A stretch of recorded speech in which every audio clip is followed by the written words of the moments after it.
दोस्तों, ये कहानी एक कहानी नहीं है बल्कि धर्म के प्रति जागरूकता की मिसाल है। ये एक ऐसी हिंदी कहानी है जिसमें आपकी सनातन धर्म के एक रहस्यमयी श्राप के बारे में धरना साफ होगा। हिंदू सनातन शास्त्रों में काल सर्प दोष को एक अभिशाप की तरह माना जाता है।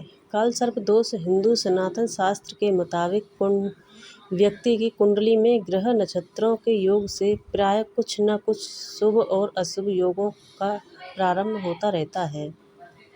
कुंडली में स्थित शुभ योग से जहाँ व्यक्ति को अच्छा फल प्राप्त होता है, वहीं अशुभ योग और दोष से जीवन में कुछ समस्याओं का सामना भी करना पड़ता है। काल सर्प दोष को साबित माना जाता है। दरअसल हिंदू सनातन शास्त्र के जानकारों का कहना है कि काल सर्प दोष के अशुभ प्रभाव से शारीरिक, मानसिक और आर्थिक परेशानियों का सामना करना पड़ता है।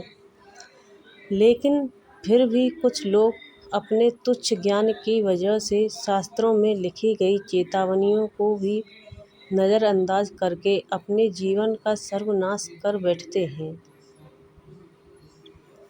ऐसी ही कहानी इंजीनियर लड़के विजय की है।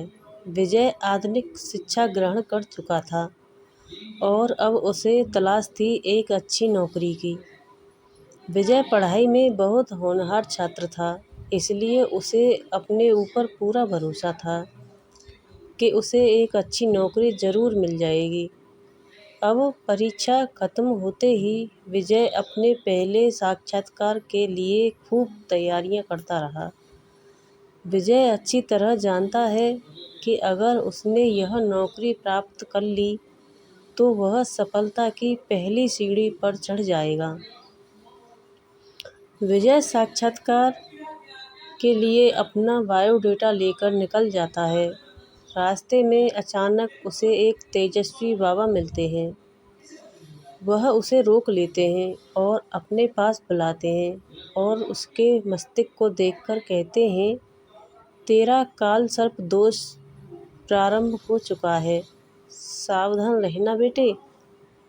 और चले जाते हैं।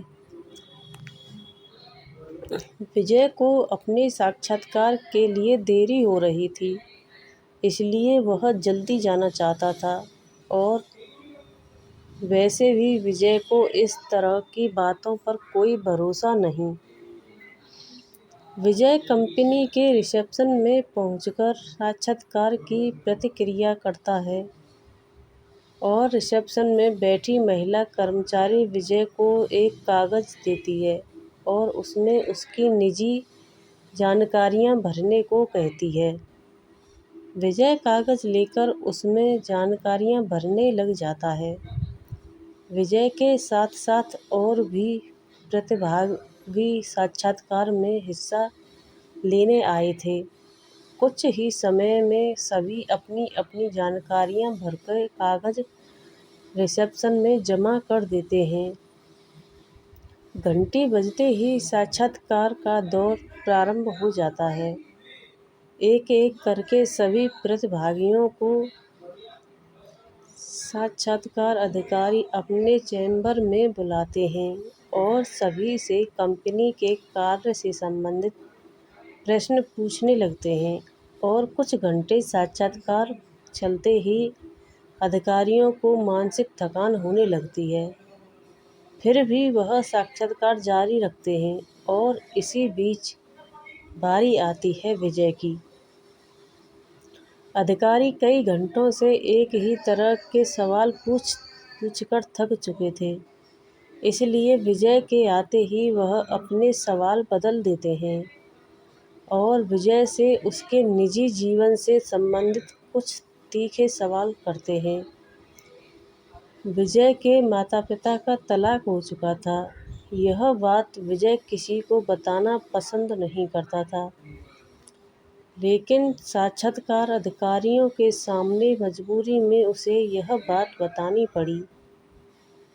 और इसी बात पर जब अधिकारी विजय को अपमानित करते हैं तो उसे गुस्सा आ जाता है और वह अधिकारियों के मुंह में अपना कागज़ फेंककर साक्षात्कार चैम्बर से बाहर निकल जाता है।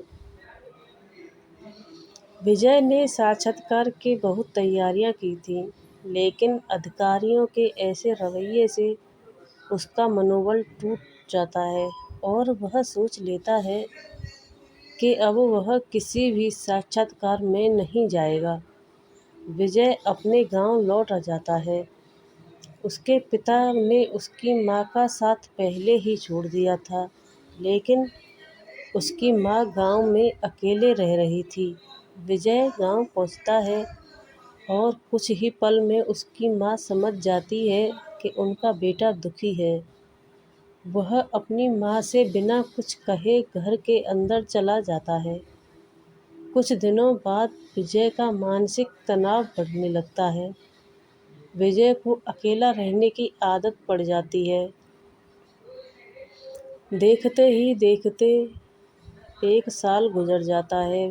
विजय अपने कॉलेज के सभी दोस्तों से बात करना बंद कर चुका था। विजय की हालत बद से बदतर हो देख उसकी माँ को चिंता होने लगती है।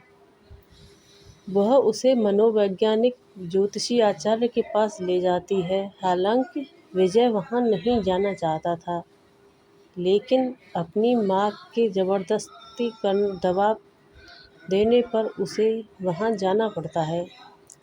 ज्योतिषाचार्य विजय की कुंडली देखते ही अपनी आंखें बड़ी कर लेते हैं और कहते हैं, बेटा, तुम्हारी कुंडली में तो अद्भुत काल सर्प दोष है।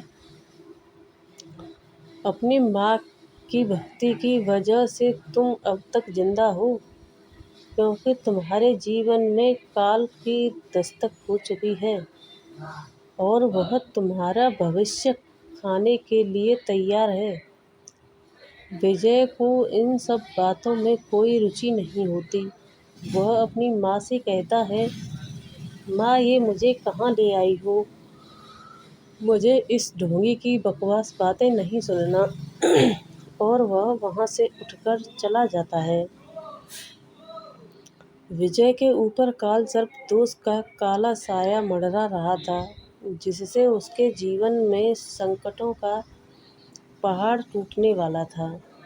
लेकिन वह अपनी जिद में अपना जीवन बर्बाद करने पर तुला हुआ था। विजय के जाने के बाद उसकी माँ ज्योतिषाचार्य से विजय का काल सर्प दोष समाप्त करने का उपाय पूछती है। ज्योतिषाचार्य शास्त्रों के पारंगत पुरोहित होते हैं, इसलिए वह विजय का काल सर्प दोष उतारने की पूजा प्रारंभ कर देते हैं।